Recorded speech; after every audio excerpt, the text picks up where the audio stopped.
Buenos días, hermanos. Dios les bendiga. Por favor, busquemos en nuestra Biblia el libro de San Timoteo, capítulo 2. No está ahí, vamos a leer desde el verso 8 hasta el versículo 13.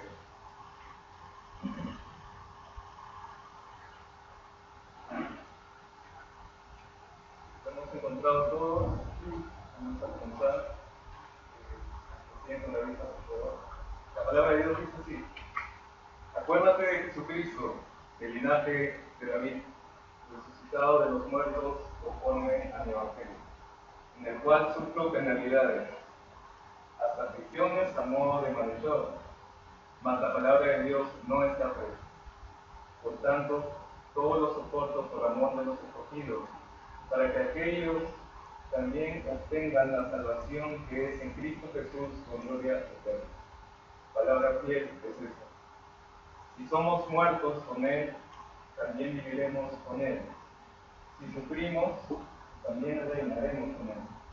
Si le negaremos, Él también nos negará. Si fuéramos infieles, Él permanece fiel.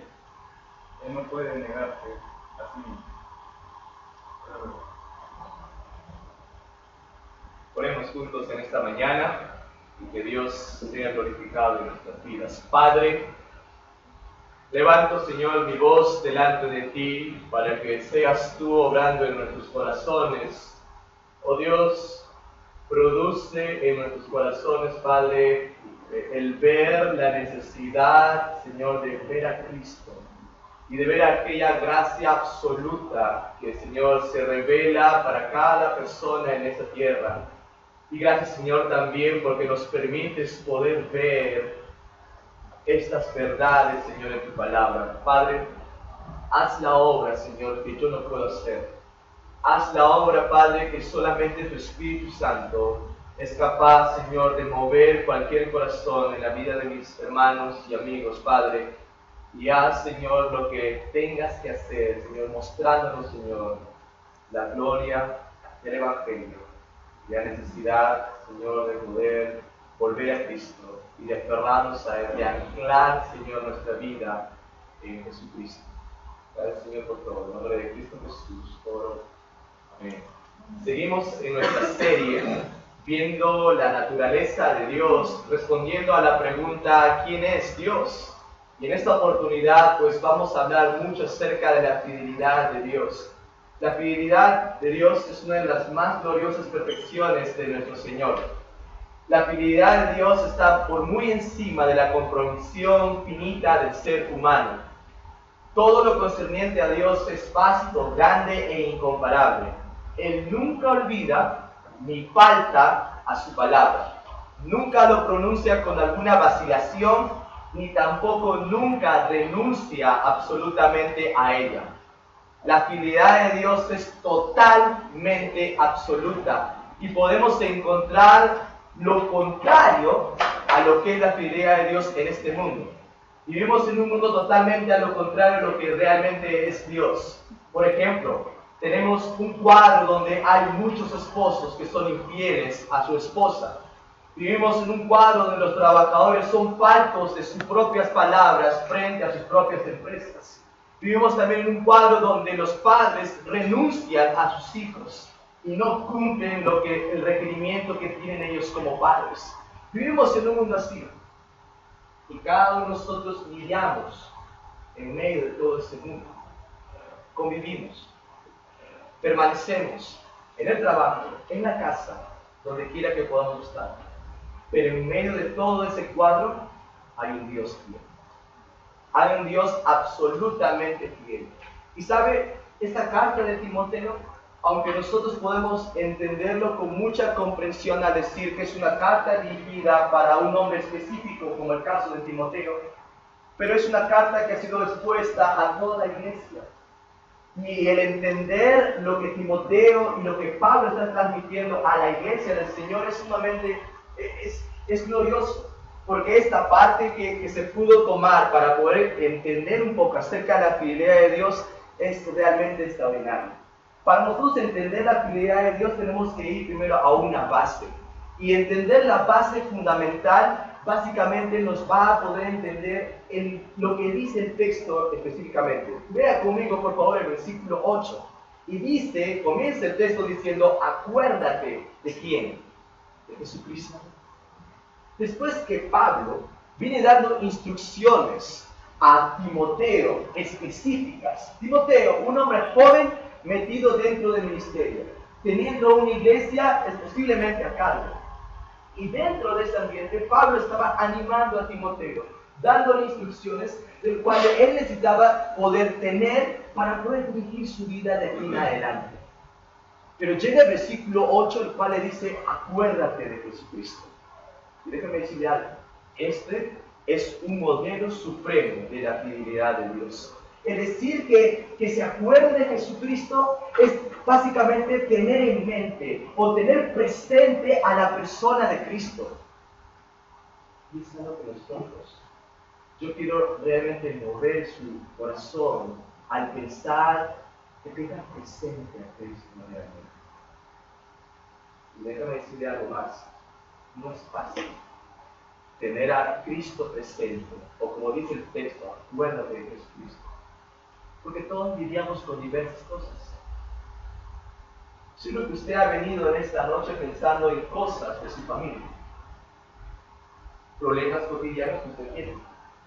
Seguro usted ha venido ya con toda una semana muy recargada y muy estresada por el trabajo. Seguro usted ha venido con algún problema económico o con un problema de salud. Pero déjeme decir algo más. Hoy quiero que usted tenga presente a Cristo. Hoy quiero que usted enfoque su mirada, su propia vida en Cristo Jesús. ¿Qué debes tener en mente? ¿Qué debes recordar acerca de lo que Jesucristo hizo con nosotros? Pues básicamente existen dos realidades que el mismo texto nos hace recordar de por qué tenemos que tener presente a Cristo Jesús. La primera realidad es que Cristo reina. Y mire usted con el texto que dice ahí, acuérdate de Jesucristo, del linaje de David. Ok, esta frase del linaje de David nos está dirigiendo a pensar en una descendencia de David. David era el rey de Israel. Quizás en su tiempo uno de los mejores reyes. Pero nos hace recordar toda una descendencia, un linaje real. ¿Y de por qué? Más siendo más específicos. Porque Jesucristo iba a ser el heredero justo de aquel trono. Aunque también podemos subrayar dentro de este aspecto la humanidad de Cristo. No solamente que era descendiente de un linaje real a este punto, y Él es el que reina, sino también de su humanidad. De que era 100% hombre, igual que nosotros. Pero ese Dios, Cristo que va a reinar, también nos muestra la otra realidad, que Cristo resucitó. Porque dice el texto allí también y explica, resucitado de los muertos conforme a mi evangelio, lo que Pablo está declarando aquí, conforme a lo que yo he podido comprender, Jesucristo resucitó. Y entender que Jesucristo resucitó es que Dios lo levantó de los muertos, como una evidencia del poder sobre la muerte y el cumplimiento de la profecía que se venía dando desde el Antiguo Testamento, que Cristo iba a resucitar. ¿Saben? Esto es sumamente importante. Porque acordarse de Jesucristo básicamente no es el simple hecho de recordar las buenas obras que Cristo hizo. Por supuesto, Cristo hizo muchas buenas obras e hizo muchos milagros. Cristo hizo muchas cosas por los necesitados. Quizás para el pueblo en ese entonces esperaban a aquel rey que los iba a libertar de la esclavitud de los romanos y que iba a tener la posición del trono para que el gobierno sea regido por los judíos, ya no la opresión de los romanos. Pero decirle esto es porque quiero despertar algo mucho más allá. El pensar que Cristo reinará y el pensar que Cristo no está muerto y está vivo es una realidad totalmente absoluta. Y eso tenemos que tener que hacer. ¿Por qué digo esto? Porque la razón de que Él reinará es porque Él está vivo. La razón de que Cristo reina es porque Él está vivo. Es algo que es ya, pero aún no. En el sentido que un momento en la historia universal de toda esta humanidad, Cristo reinará absolutamente en un reinado justo, santo. ¿Sabes? Pensar en esta verdad, pues, cambia totalmente el estado de mi propia vida. Porque pensar que hay un Cristo que reina y hay un Cristo que está vivo, debe tener otro sentido mi mente al pensar en él. ¿Por qué digo esto? Porque hay un rey y hay uno que venció la muerte, y ese es Jesucristo. ¿Sabe? Pablo está mostrando del versículo 9 al versículo 10, nos muestra el testimonio personal de su propio sufrimiento. Pero a pesar de ese sufrimiento que tenía el apóstol Pablo, lo predominante que era la fidelidad de Dios. Mire conmigo el versículo 9, en el cual sufro penalidades, hasta el punto de prisiones a modo de malhechor. Pero dice, mas la palabra de Dios no está presta. Por tanto, todo lo soporto por amor a quienes, por amor a los escogidos, para que ellos también obtengan la salvación que es en Cristo Jesús en gloria eterna. Pablo está mostrando simplemente lo que él ha sufrido y lo que él ha tenido que soportar, pero a pesar de ello nos muestra una realidad de un cuadro de fidelidad. Que por amor a los escogidos, el Pablo está dispuesto a entregar su propia vida. Y eso también hace despertar algo en nosotros, que también es un llamamiento para la iglesia. Un llamamiento para la iglesia de pensar que únicamente como pueblo de Dios tengo que tener ese sentir de ver algo mucho más allá de mi propio panorama. ¿En qué sentido? Es fácil notar que después de este texto viene algo mucho más allá. Y es que viene una palabra muy poderosa y nos muestra en un sentido poético esta palabra fiel, puesto que trata en una estrofa con 4 versos formados por frases condicionales. Y lo tengo aquí, porque básicamente es la palabra fiel, el cuadro completo que Pablo quiere presentar. Y la palabra fiel que Pablo quiere presentar es la siguiente. Lo he trazado en 4 líneas, para que usted pueda ir conmigo a través de estas líneas. La primera línea es que si somos muertos con Él, también viviremos con Él. Es la primera línea que el apóstol Pablo traza en cuanto a este cuadro hermoso de fidelidad. Si somos muertos con Él, viviremos con Él. La línea número 2 es que si sufrimos, también reinaremos con Él. Ahora, usted se da cuenta porque tiene lógica que el apóstol Pablo puso como base la muerte de Cristo como está vivo y el reinado de Él, porque esas 2 primeras líneas tienen que ver mucho con lo que está diciendo antes. La tercera línea es que si le negáremos, Él también nos negará. Y por último, la cuarta línea es que si fuéramos infieles, Él permanece fiel. Con esto quiero comenzar a trazar las 2 primeras líneas para mostrar algo, una seguridad eternal. ¿En qué sentido una seguridad eternal? Es que esa seguridad eternal es absoluta para los creyentes. Y las 2 primeras líneas nos muestran esta seguridad. Uno, es que nosotros viviremos con Él, y la otra línea dice que reinaremos con Él. ¡Wow! ¡Qué estupendo! Poder saber que yo como creyente puedo tener aquella seguridad que no está en mí, que no proviene de mí, sino proviene de Cristo Jesús. De que yo reinaré con Él porque Él es Rey. De que yo viviré con Él, yo estando muerto, viviré con Él. ¿Por qué? Porque Él resucitó. ¿Sabe?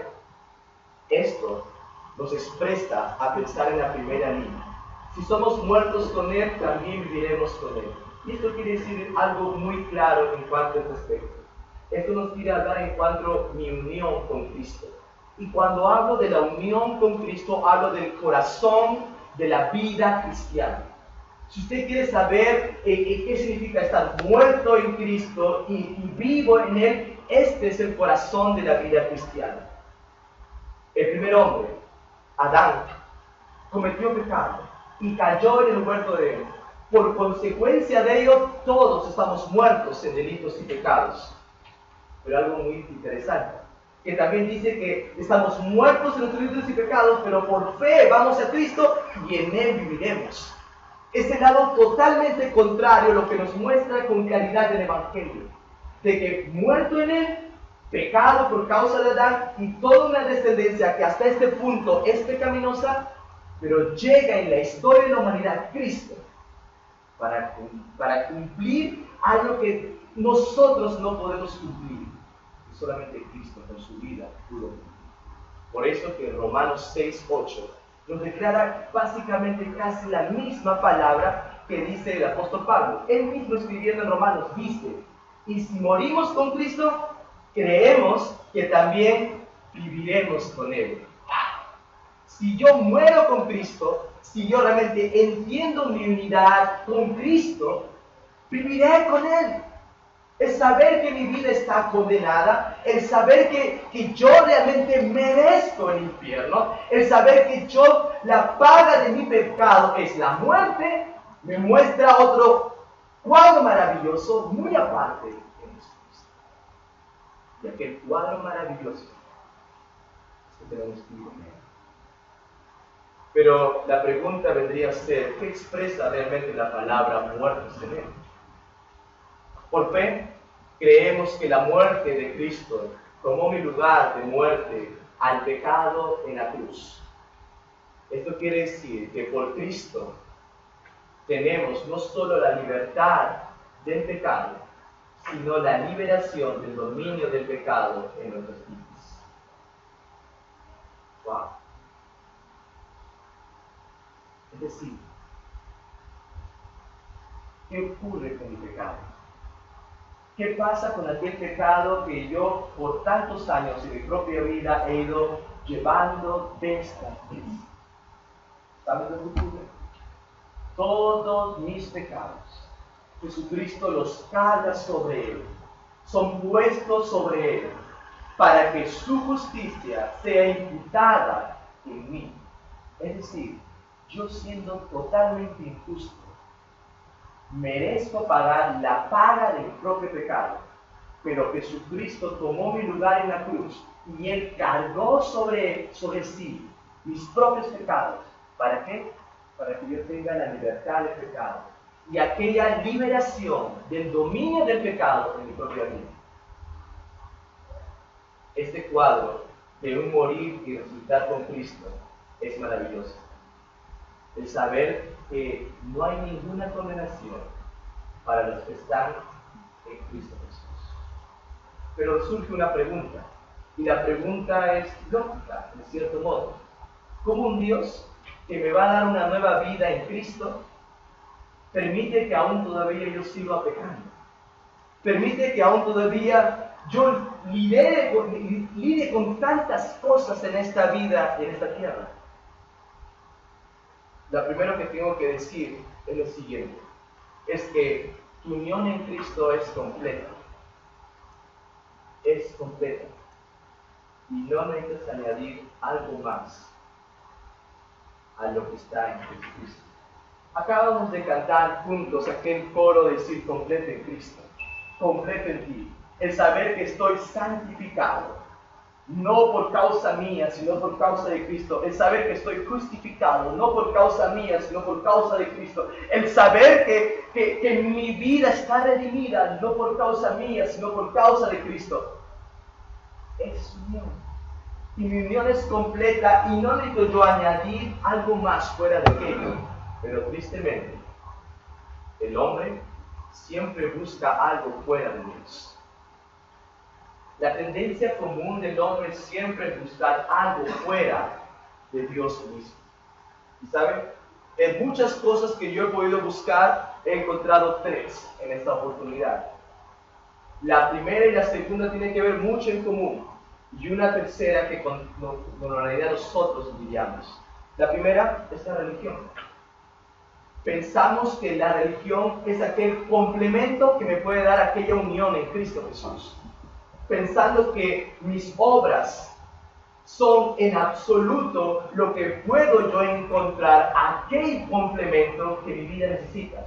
Pero déjame decirte algo, tus obras no son tan buenas obras, o tan buenas que digamos. ¿Por qué? Porque siempre ocurre una mala motivación dirigida para aquello. Muchas veces la religión puede llegar a confundirnos y puede llegar a tener un colapso en nuestras propias vidas pensando que yo estoy haciendo algo bueno, pero realmente no es tan bueno que digamos, por una muy mala motivación en mi propio corazón, porque pienso que por medio de mis obras puedo alcanzar aquel complemento en Cristo Jesús. Añado algo más. No solamente eso, sino también la moralidad. Y cuando digo acerca de la moralidad es que tú buscas tu aceptación hacia otros. Es decir, por el simple hecho de ser aceptado por otros, buscas de alguna otra manera ganar puntos con Dios y ganar puntos con otros. ¿Te ha pasado? Me ha pasado una y reiterada vez que yo busco la aceptación, no solamente de Dios, ganando puntos con Él, diciendo, bueno, yo moralmente soy una muy buena persona comparado a las personas alrededor mío. Y pretendo así llevar mi moralidad, como yo pienso que está bien, de la manera correcta que yo pienso que es así. Pero me estoy engañando de alguna otra manera, porque así pienso que yo voy a intentar ganar algo con Dios y algo con otros. ¿Sabes? La vida cristiana no es así. Y tampoco el hecho de que tu complemento en Cristo es algo que ya está hecho. Y no es algo que tú necesitas añadir más. Es algo ya completo. Lo otro es que mi unión en Cristo es satisfacción completa. La unión que yo pueda tener en Cristo Jesús es una satisfacción completa. ¿En qué sentido? En que si realmente tú tienes todo de Cristo, ¿por qué buscar otras cosas donde yo me pueda placer? Donde yo me pueda complacer con las cosas de este mundo. Y la pregunta lógica es, si Cristo es todo para ti, ¿por qué buscar pecar contra Él? Si realmente tú dices que Cristo es todo para ti, ¿por qué tienes que buscar pecar contra Él? ¿Sabes? Esa es la el tercer punto, que confronta directamente a tu propio pecado. Que buscamos en el pecado el placer pasajero.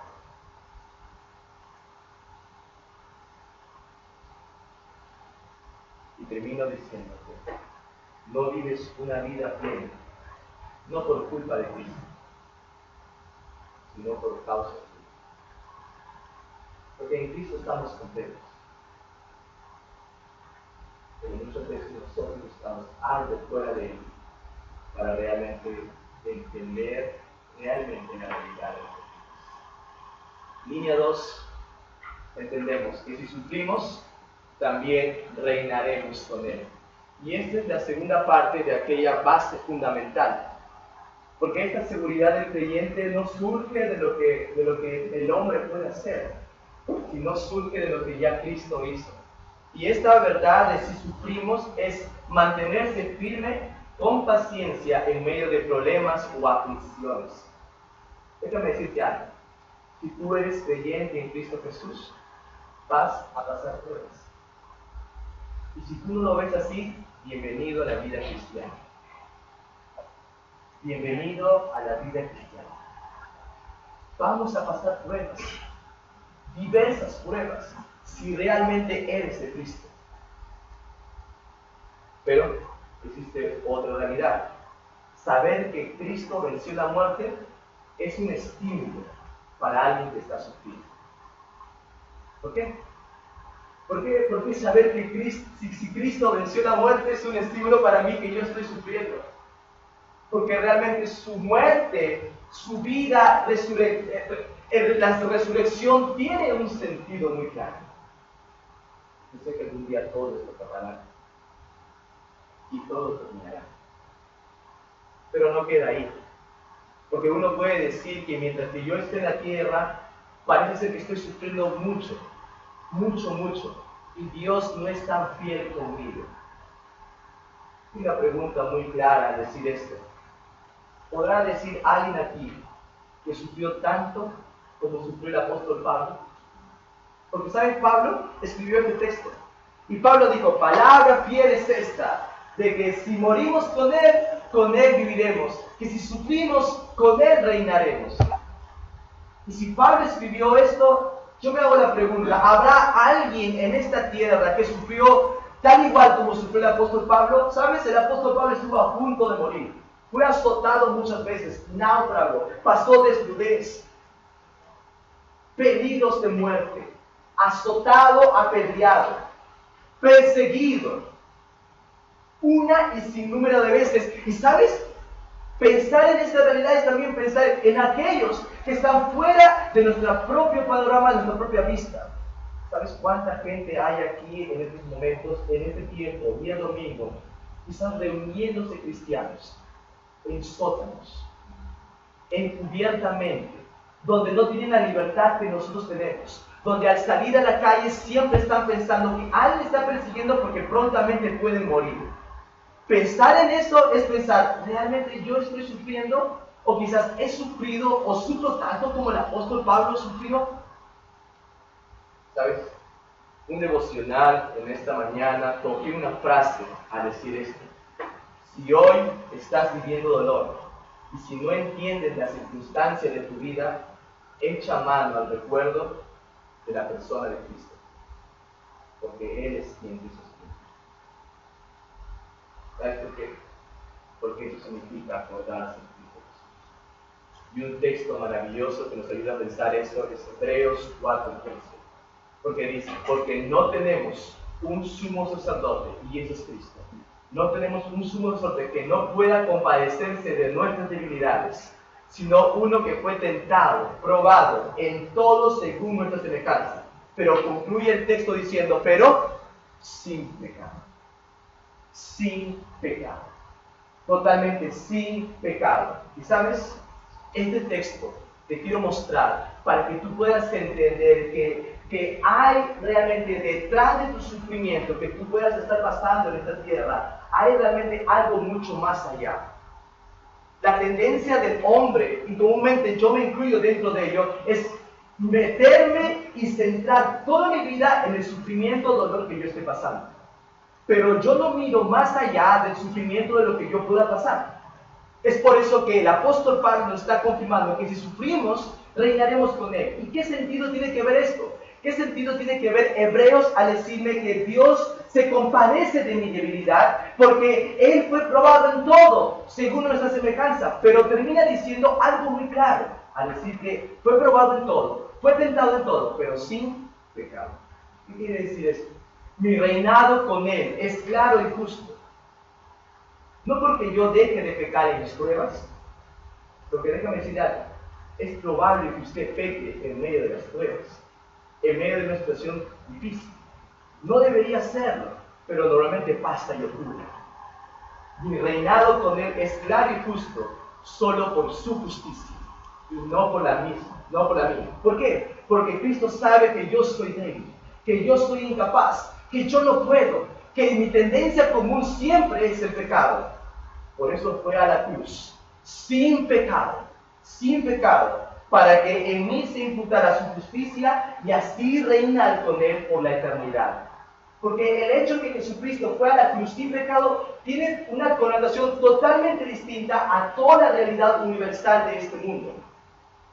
Solamente uno tenía que llegar a la cruz y ser el sacrificio perfecto para toda una humanidad, pero uno que fue sin mancha, sin pecado, santo delante de Dios. Y eso fue Jesucristo.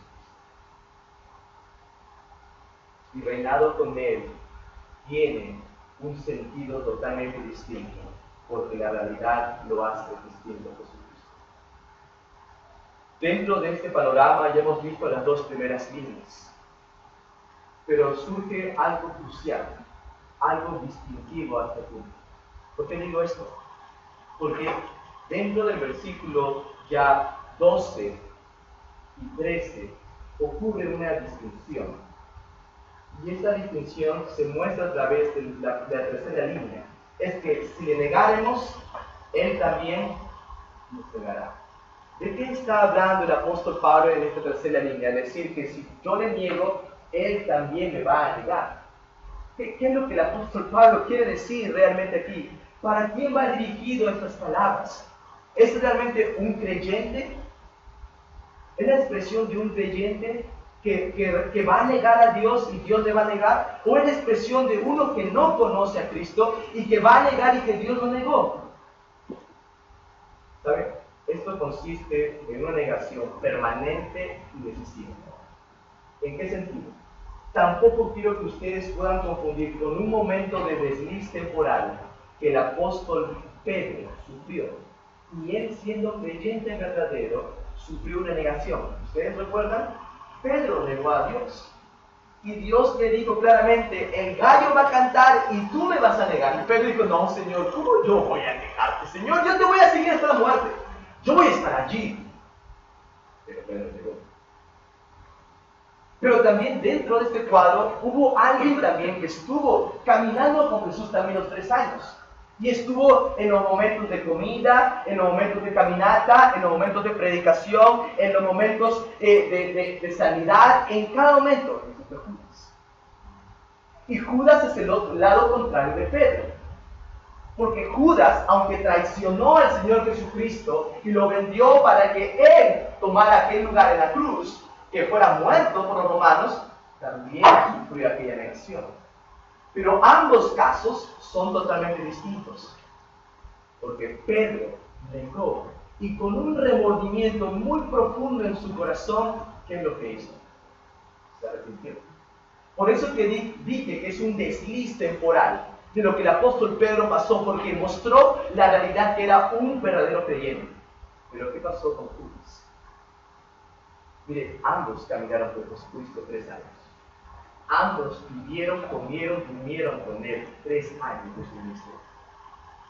Pero Judas, después de su negación, su traición, va y lo primero que hace es, se cuelga y huye. Por eso pienso que este pasaje, o esta frase, esta tercera línea, va dirigido a un inferno. Aquel que ha dado la espalda a Dios. Aquel que no quiere saber absolutamente nada de Dios. Aquel que no le importa ni siquiera lo que Dios hizo por él. En absoluto. Por eso digo que los que niegan a Cristo dan evidencia de que nunca pertenecieron a Él. Los que un día niegan a Cristo dan evidencia que nunca pertenecieron a Él. ¿Por qué digo esto? Porque lo sustento diciéndolo con Juan 3:18. Y Juan 3:18 dice claramente que el que cree, el que en Él cree, no es condenado. Pero el que no cree ya ha sido condenado, porque no ha creído. ¿En quién? En el nombre del unigénito Hijo de Dios. Hay una condenación. Hay una condenación para todo aquel que no cree en Cristo Jesús. Pero esta condenación proviene simplemente de lo que Él ha hecho. De lo que el hombre ha hecho. Y es por eso que concluyo diciendo que esta frase va dirigida para aquella persona incrédula que no quiere saber absolutamente nada de parte de Dios. Pero también surge una tercera, una distinción crucial. Porque por un lado vemos a alguien que no quiere saber nada de Dios, pero por el otro lado vemos el otro lado extremo, y es el lado de que si fuéramos infieles, Él permanece fiel. ¿En qué sentido? Este lado, creo yo, está hablando el apóstol Pablo de alguien que es creyente, pero que en su proceso de vida busca agradar a Dios, pero es infiel delante de Él. Y por eso claramente el apóstol Pablo revela algo esencial dentro de esto. Si fuéramos infieles, Él permanece fiel. Con esto, Dios muestra la total incapacidad de mi propio estado espiritual. ¿En qué sentido? Soy infiel. Soy infiel. Soy incapaz. No puedo. Muestra tal cual está mi corazón. Muestra que a pesar que soy creyente, aún todavía en mí hay la tendencia de ver mi vida y de centrar todo en mí mismo. Y el punto crucial que me muestra qué tan infiel soy. ¿Sabes? Con esto puede surgir una objeción al decir y pensar: reconozco que soy infiel. Sí, reconozco que soy infiel en algunos casos, pero no soy tan infiel como otros lo son. No soy tan perdido quizás como otros lo son. Reconozco que sí lo soy, pero no tan perdidos como otros. Entonces, si usted dice ser fiel a Dios, la pregunta sería, entonces, ¿merece todo de parte de Dios? Si usted dice que es fiel a Dios, ¿merece todo de parte de Dios? Y la pregunta a esta respuesta, la respuesta a esta pregunta es que la bendición de Dios nunca depende de mi desempeño. La bendición de Dios, y quiero que usted pueda grabar muy bien esto, la bendición de Dios nunca depende de lo que usted puede hacer en esta tierra. Nunca, absolutamente nunca. ¿Por qué digo esto? Porque Cherry Bridges nos ayuda a comprender un poquito más acerca de este punto crucial. Es decir, si las bendiciones de Dios dependieran de nuestro desempeño, es decir, que si dependiera todo de mí, en realidad serían muy escasas. ¿En qué sentido? Incluso nuestras mejores obras están cargadas de pecados. La mejor obra que yo pueda hacer en esta tierra, la mejor caridad que yo pueda hacer en esta sociedad, aún todavía está cargada de pecado, con diversos grados de motivos impuros y hasta con muchos actos imperfectos. Y digo esto por algo muy sencillo. Si todo dependiera de mi propio desempeño, si la fidelidad dependiera de lo que yo pueda hacer, produce dos cosas. Si todo dependiera de lo que yo puedo hacer en esta tierra, produciría dos cosas. Uno, el sentir de culpabilidad. ¿Por qué digo que el sentir de culpabilidad produciría esto? Porque viviremos cada momento si hemos hecho lo suficiente para Dios. Yo viviré cada momento de mi vida si yo realmente hice lo suficiente para Dios, mirando que no hemos tenido tanto éxito o fidelidad como otros, mirando a mi alrededor. Creo que otros son más fieles que Dios, a Dios. ¿Y yo qué hice? ¿Yo qué necesito hacer? Entonces, ¿qué pasos debo tomar? ¿Qué tips tengo que dirigir para realmente tener éxito? Y todo comienza a basar en mi propia culpabilidad, del sentir, necesito añadir algo más. Pero no solamente culpabilidad, sino también jactancia. Un sentimiento de jactancia. ¿Y por qué digo jactancia? Es que vivimos mirando por encima del hombre a los que quizás no son tan fieles como nosotros. ¿En qué sentido? En que empezamos a sentir espiritualmente superiores a los demás. Mostrando mi propia vida de jactancia, bueno, yo soy bien espiritual porque yo hoy voy a participar de la cena del Señor. Y hay una espiritualidad mezclada en mi propio corazón. Yo soy más espiritual porque yo doy mis ofrendas y mis diezmos a todos y el otro no lo da. O yo vengo los domingos, al menos los otros no ni siquiera vienen. Y hay un sentir de ver a los demás por encima de los hombros, porque hay una jactancia mezclada en mi corazón con egoísmo, todo como el centro de atención yo mismo. ¿Saben? Déjenme decirle algo más.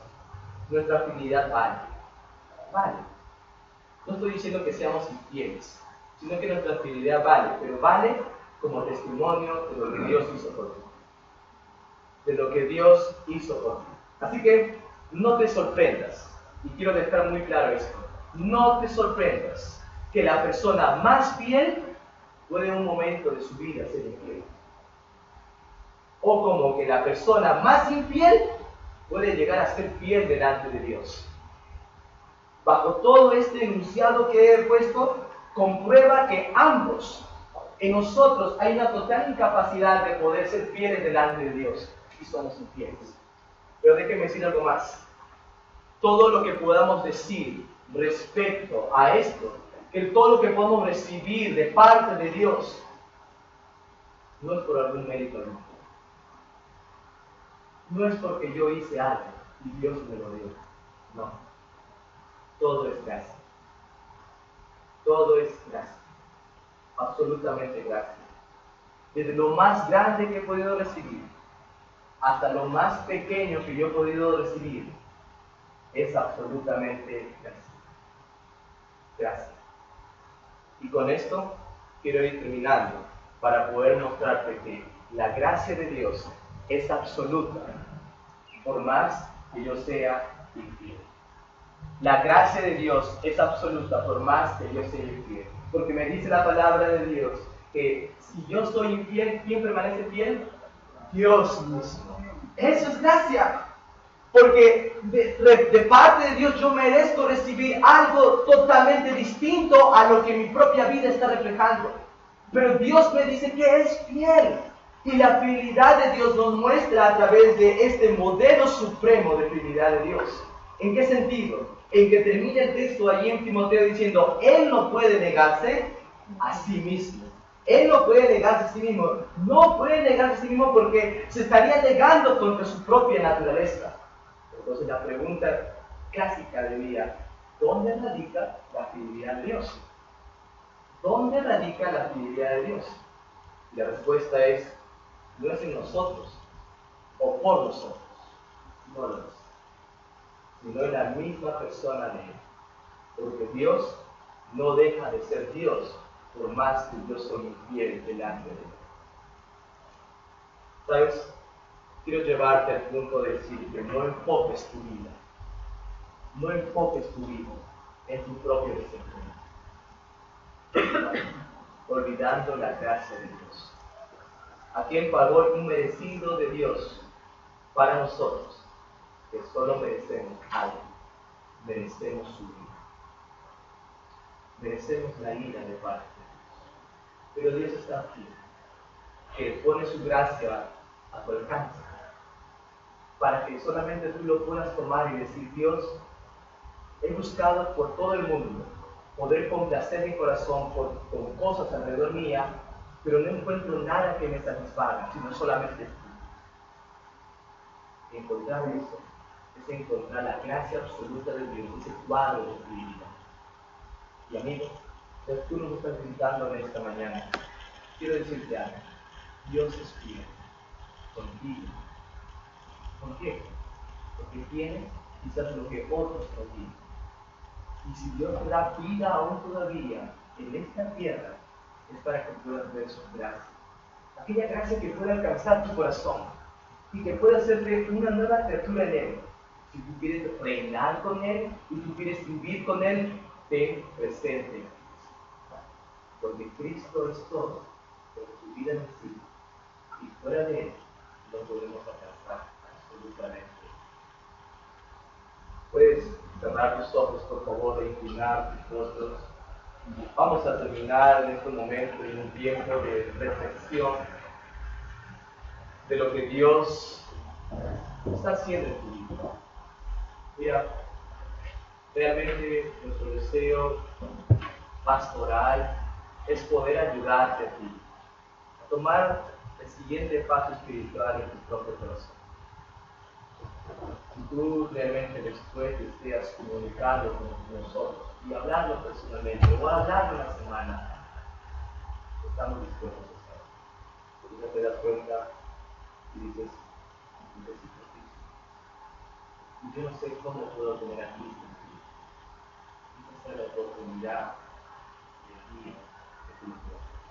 Y ya tú dices, sí tengo a Cristo, pero no doy cuenta que necesito tener una satisfacción más grande.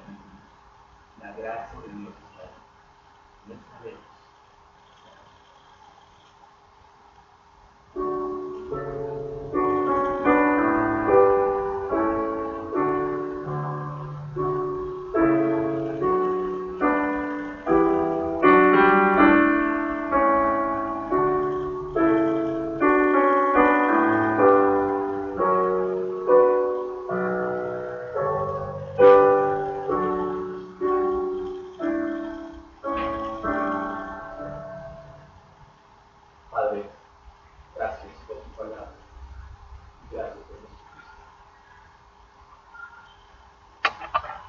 puedes, Señor, estar en nuestros corazones y ver nuestra necesidad en cada uno de nosotros. Oh Dios, para que realmente las bendiciones sean realidades en nuestras vidas y que produzca, Señor, un cambio, no por lo que nosotros podemos hacer, sino por la nueva vida en Cristo que podemos. Gracias, Señor, por tu palabra.